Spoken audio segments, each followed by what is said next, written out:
فستان يشبه شرشف يظهر ملابسها الداخلية. أطلت مريم فارس بحفلها بدبي.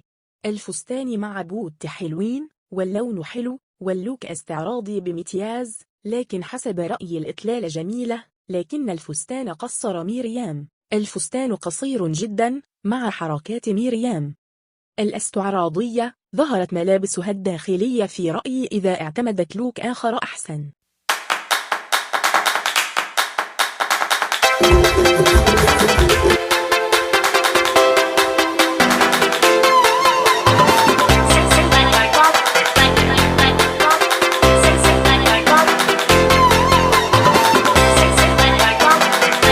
مايا دياب معقول؟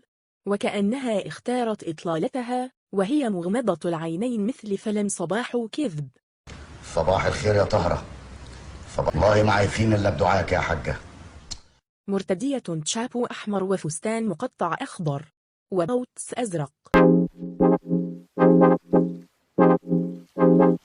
إطلالة نوال الزغبي بحفلها الأخير إطلالة عادية جدا. أنا شخصيا عجبني الجزء العلوي من الفستان وخاصة الظهر، أما الشعر وميك اب حلوين. أما الجزء السفلي من الفستان فهو يشبه إلى حد كبير الستارة أو المفرش.